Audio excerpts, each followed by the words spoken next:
What's going on, guys? Another online hat format tournament, the Exciton Elimination 16, has just concluded, so you know I am back to cover yet another tournament review.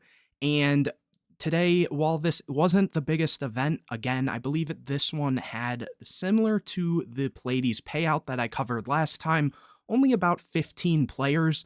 Usually, I'd say the Exciton eliminations get a few more people, but I know this is usually held, through the Discord server for the hat format and then played on Dueling Book. And there was a YCS going on today, YCS Birmingham. And I know a lot of the people from the Discord are from overseas, and the YCS is overseas. So maybe that had something to do with it. I'm not entirely sure. But regardless, I wanted to take a look at the breakdown of which decks actually entered. And for this one, I only have the top 2 deck lists. But from what I heard, it is pretty cool, the 2 decks that actually took first and second. So I'm excited to look into this. So let's actually get started. So again, only 15 players, but just looking at the pie graph right here, we can see that a lot of variety was present. So let's actually see what there were. 3 Artifact Trap Tricks, 2 Constellar Artifact, 2 Lightsworn Ruler. We haven't seen Lightsworn Ruler actually in a little while, I feel. Out of the past couple events, I feel like I haven't seen almost any at all. 1 Koikimiru Fire Fist, 1 Battling Boxer, 1 Madolche Artifact, 1 regular Madolche, 1 other. I still need to try to figure out if I can find out what these other decks are, because sometimes when there's like 2 or 3 of them, it's like, are they the same other? Are they just a random deck? I really do need to look into that a bit more. 1 Mermail, 1 Fire King, and 1 Artifact Counter Fairy. Very interesting to see a deck like that, and a lot of other like Rogue as well. Things like Madolche Artifact and Madolche in general they don't pop up as much. Though I've said this in the past, I think Madolche is a very underutilized deck. I think it's better than people make it out to be, but at the same time, it does take a good pilot because it has several choke points with things like DD Crows and just in general a lot of effect negation and different things, though a lot of times they do play things like Trap Stun. In general, I think it's very underutilized, but really cool spread of decks. I think the biggest thing to note here is while we do have 3 Artifact Trap Tricks decks in this actual event, there were no Geargia present, no Sylvan, no Spellbook.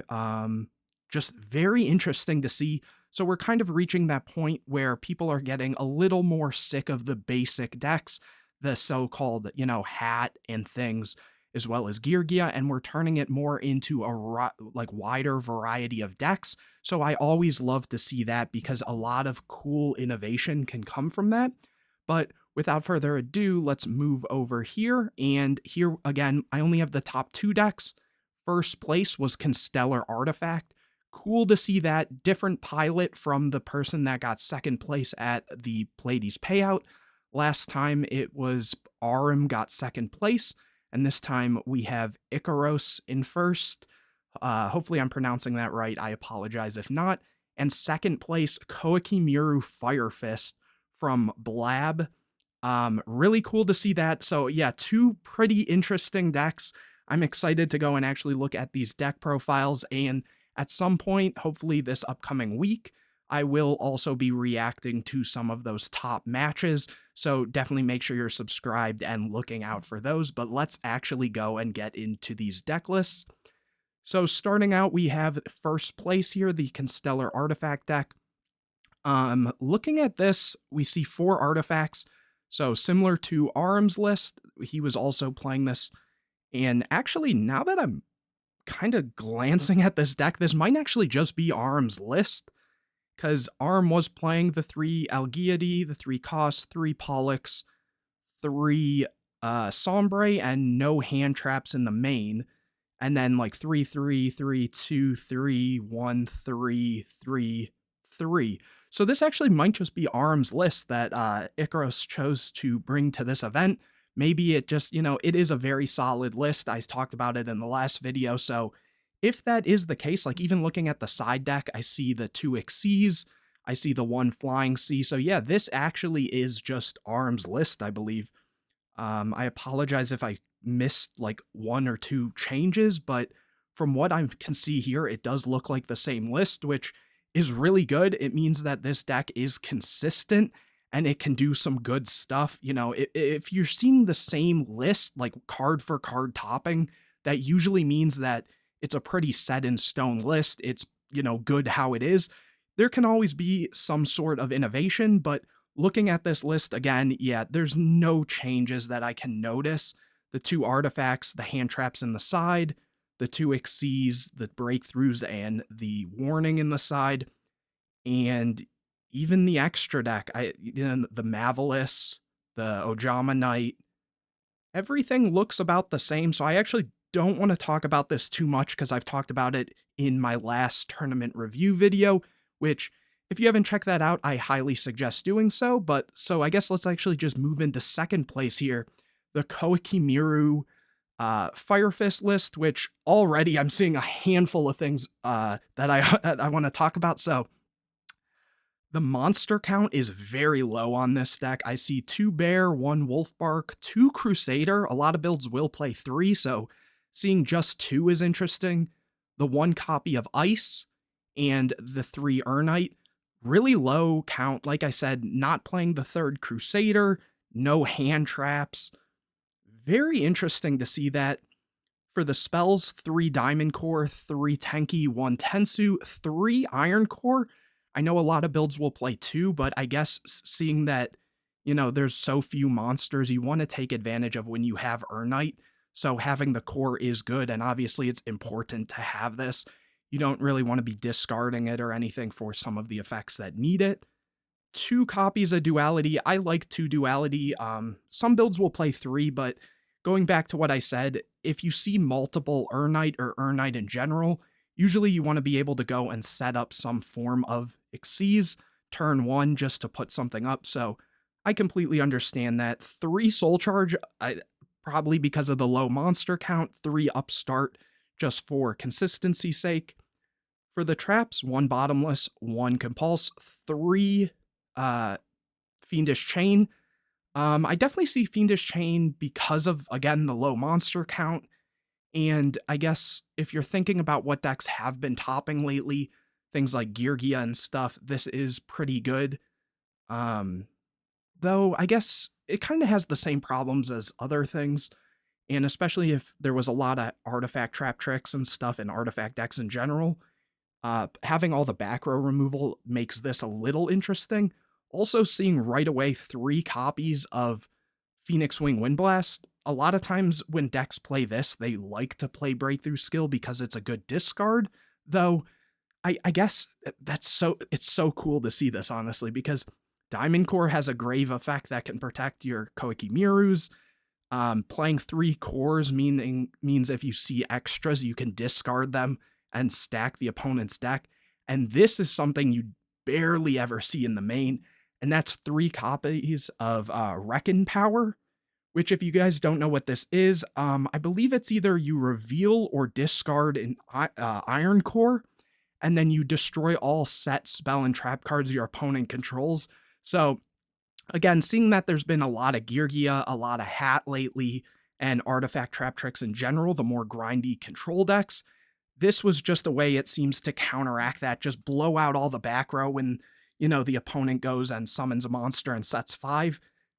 Great to see that. That's really cool. It's good foresight and really nice to see that. And then the last 2, Torrential and Warning, obviously. Very unique list. I'm kind of looking forward to seeing some of the gameplay from this because I always like the Koikimirus and stuff. And so, in general, like, very interesting list. Let's move on to the side. We see the 1 copy of Gorilla, 2 copies of Crow, 1 Koikimiru Drago. This is very common. You can summon it off of Urnite and stuff, and it's good into any sort of deck that plays lights, because it makes so neither player can special summon light monsters. So things like the artifacts, things like probably those Lightsworn ruler decks, this is great against. 3 copies of Maxi. Still very interesting that they chose not to main these, as, a deck like this probably does want to see something like this. But, Tenki plus Diamond Core plus Upstarts plus the dualities, you're bound to see some sort of, pieces you need for this deck. So I guess it makes sense. You'd rather not like brick on these either if you're playing against one of the slower decks. After that, we see 1 Dark Hole, 1 Dimensional Fissure, 1 Mind Control, 2 MST. Pretty solid spell lineup. I guess just 2 MST is interesting, though I guess they are playing the Gorilla, which is sort of like an MST too. And then Macro, Soul Drain, and 1 Blackhorn. That's also fine. These cards are just one-ofs. They're at 1 in the format, so seeing just 1 is nothing crazy. And let's move on to this extra deck. We see 1 Dweller, 2 copies of Tiger King, very standard for this deck, 1 Kagetsuchi, 1 Emerald, 1 copy of Direwolf, which works with several other monsters because Beast Warriors, 1 Exciton, 1 Cowboy, 1 Lavalval Chain. I can't see you using this necessarily to send. Maybe you could if you didn't see anything, but I guess putting up monsters in general feel a little difficult in this deck to even get to this. So this is probably here just because it can also send other things, like you could probably send, your cores and stuff. I don't think there's a restriction on Lavalval Chain of sending monsters. I know the stack is, but at the moment I can't remember if this is similar to like a modern day or like a past format Beatrice where it can send any card. I'm pretty sure it can. 2 copies of 101. A lot of the Koikimiru or Fire Fist decks usually do this. 1 copy of Ragnazero, 1 Black Ship, 1 what's the name of this? Not Ragnazero, Rhapsody and Berserk, and the 1 copy of Crazy Box for any deck that would play Skill Drain, and it's just a big body. Interesting to see no Heartland Draco in this deck, as again, since you usually have your Tenkis and things, the Heartland Draco does come up. But yeah, no, very interesting list, and that was very cool to see that this got second. And yeah, so pretty cool stuff there. I'm excited to actually go and look over some of that gameplay, as I mentioned before. So definitely make sure you're subscribed to the channel, drop a like on this video, comment any questions or videos you want to see in the future, share this video with your friends, and tons more hat content to come and variety. I've just been working on a lot of stuff lately, so, keep an eye out. Lots of good stuff coming, and I will see you guys in the next video.